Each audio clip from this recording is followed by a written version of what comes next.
On se retrouve pour un nouvel épisode Mon Podcast Immo en live du congrès de l'AFNAIM au Carrousel du Louvre. Je suis avec Bruno Rouleau. Bonjour. Bonjour Ariane. Bruno, président de la PIC, porte-parole d'Inenfi Crédit.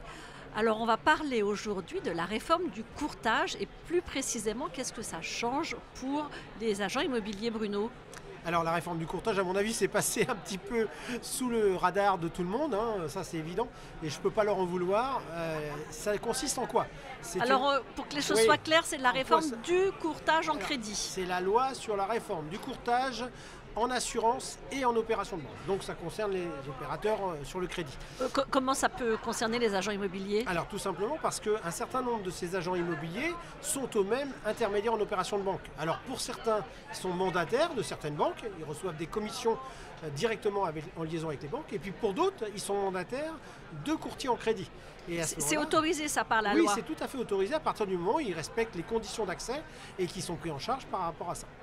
Et donc cette réforme aujourd'hui, elle va impacter les courtiers et non pas les mandataires, les courtiers en opération de banque et donc leurs mandataires. Ce qui veut dire que si l'agent immobilier est mandataire d'un courtier, il est concerné par la loi et ça va rentrer en vigueur pour les nouveaux arrivants sur le marché à partir du 1er avril 2022, c'est pas un poisson d'avril malheureusement, et pour les autres, ça sera pour le 1er janvier 2023. Alors, avant d'entrer dans le détail, il y a combien d'agents immobiliers qui ont ce statut aussi?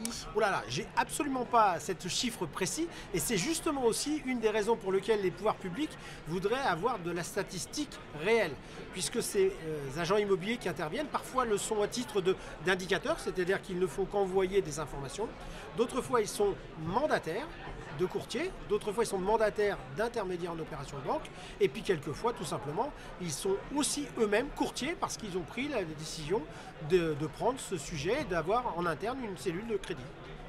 Alors maintenant concrètement, qu'est-ce qui va changer au 1er avril? Alors, 1er avril 2022, pour les nouveaux entrants sur le marché, il y aura l'obligation, en dehors de toutes les obligations déjà existantes, d'adhérer à une association professionnelle agréée par l'autorité de contrôle prudentiel et de résolution, la CPR, c'est notre gendarme. Une association agréée comme... Alors, comme il va y en avoir, alors si ce que tu veux me faire dire c'est que est-ce que la PIC va être association agréée?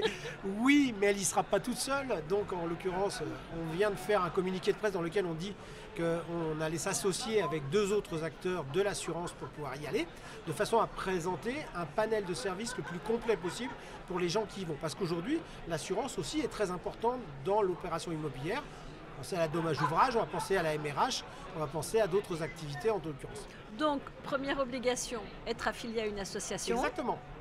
Et la deuxième obligation, c'est aussi que cette association va être en fait le relais, même si on s'y est opposé, le relais des contrôles administratifs. On va donc appeler ça pudiquement les vérifications administratives de l'accès et du respect des conditions d'accès au marché. Et donc, les associations vont vérifier que vous avez bien fourni tous les éléments, que vous êtes bien en règle vis-à-vis de la police, si je peux appeler ça comme ça, et enfin que vous suivez bien les modules de formation annuels continus obligatoires depuis 2016.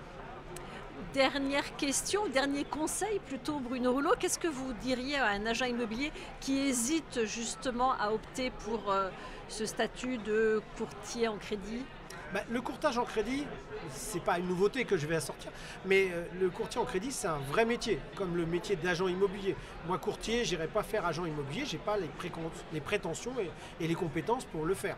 Mais par contre, moi, agent immobilier, je peux m'intéresser au courtage. Vous pouvez vous intéresser au courtage parce que dans tous les cas, les deux sont étroitement liés. On rappelle que quand même quasiment 8 opérations sur 10 immobilières se font avec l'aide d'un crédit. Donc les deux sont indissociablement joints.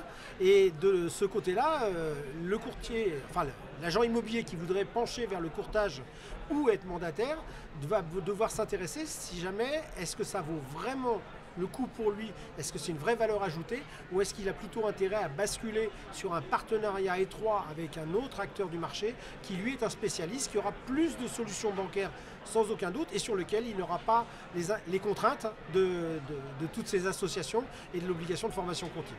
Et si on veut en savoir plus, on se rapproche d'une association comme la PIC, mais il y en a d'autres. Mais il y en a d'autres, pour en savoir plus. Exactement.